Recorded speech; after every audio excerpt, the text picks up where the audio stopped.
Doctor उपासना गौतम जी, आपका शेरे हिंदुस्तान में बहुत बहुत स्वागत है कि आज हमारे साथ खास मुलाकात में आप हमारे साथ हैं। किस तरीके से आपने जो लेखिका के क्षेत्र में अपना मुकाम हासिल किया है, वो कैसे संभव हो सका? सर, बचपन से मुझे इसमें लेखन में शौक था।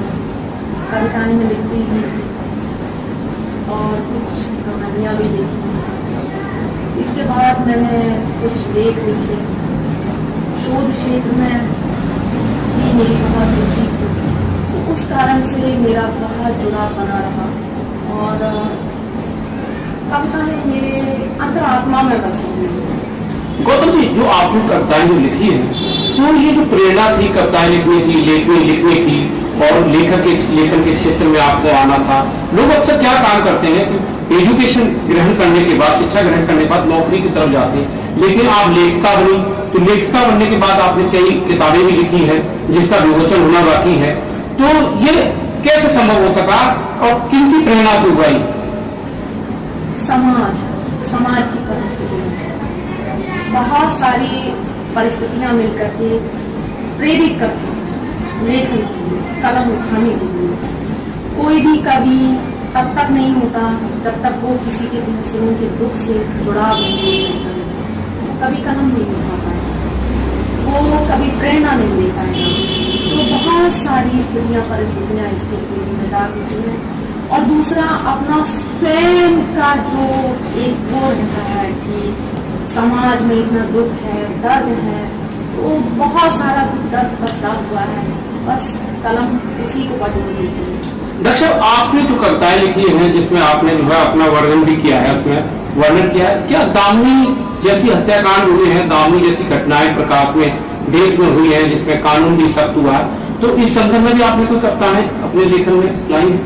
देखिए, यहाँ अलीगढ़ के आसपास में एक गांव में या कई गांव में बहुत सारी घटनाएं ऐसी हुई, जातिगत विवाद को लेकर के बहुत सारी घटनाएं हुई।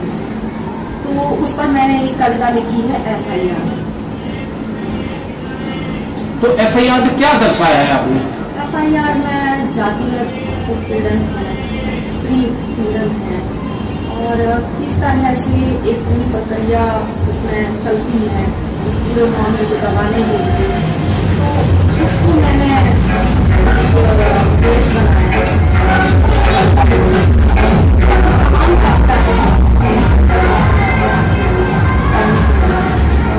दर्शक, आप जिस तरीके से बता रहे हैं कि आपका जो लेखन है वो जो है दामिनी जैसे प्रकरण को लेकर भी है और महिलाओं के अत्याचार के लेकर भी है। वर्तमान समय में महिलाओं के साथ जो है एक बहुत बड़ी घटनाएं हो रही है, जैसे महिलाओं की शादी के बाद एक उत्पीड़न का मामला आ रहा है, दहेज का मामला आ रहा है। डोरी को लेकर, डोरी प्रोविजन एक्ट जो है, यानी दहेज को लेकर महिलाओं के साथ अब जो है एक ऐसा व्यवहार कर रहे हैं, पुरुष प्रधान देश में कर रहे हैं कि उनको घर से निकाल दिया जाता है और उनके साथ उत्पीड़न जैसी घटनाएं हो रही है। मामला माननीय न्यायालय में विचाराधीन बनता जा रहा है। तो बहुत सी महिलाओं को न्याय नहीं मिल पाता, तो वो न्याय के दरवाजे तक अपने दम तोड़ देती है। इसके बारे में क्या कहेंगे डॉक्टर साहब? देखिए, कानून व्यवस्था और हमारी सामाजिक व्यवस्था में बहुत कम तालमेल देखने को मिलता है और अगर हम इसकी विवेचना में जाते हैं तो हमें ये देखने को मिलता है कि काफी लचीला है। तो दर्शक, जिस तरीके से ये लचीलापन है, सरकारें भी जो है, जुडिशियरी भी इस पर सख्त है, तो क्या जुडिशियरी से आप कोई मांग भी करेंगी कि भविष्य में कोई? बिल्कुल, जुडिशरी ने तो पूरी तरीके से महिलाओं के पक्ष में, मैं इतना समझती हूँ कि कई अगर आप मामले उठा के देखें तो जुडिशरी बहुत हद तक महिलाओं के प्रोटेक्शन में खड़ी है। तो काफी मामले उनका अगर आप रेशियो देखेंगे उन मामलों का, तो वो महिलाओं के पक्ष में है, कहीं तक ये देखने को मिलता है। दर्शक, आपने PhD की है, तो किस सब्जेक्ट में PhD की है? मैंने जो PhD का विषय लिया था वो था वृत्त चित्रों में जन प्रतिरोध का सामाजिक आधारित अध्ययन। तो उसमें क्या दर्शाना चाहती हैं, क्या उसमें दर्शाया आपने? उसमें मैंने दर्शाया है कि वृत्त चित्र क्या है। वृत्त चित्र में जो जन प्रतिरोध दर्शाया है, जैसे बहुत सारी डॉक्यूमेंट्री हैं जो जन प्रतिरोध को दर्शाती हैं। उसी विषय पर मैंने। दक्षिण, आप पीएचडी हैं, आपने पीएचडी किया है और आप जो है इस मुकाम तक पहुंची है, महिलाओं पर अत्याचार दिन पर दिनों हो रहे हैं, तो महिलाएं ये अपनी लड़ाई कैसे लड़े उस पुरुष प्रधान से?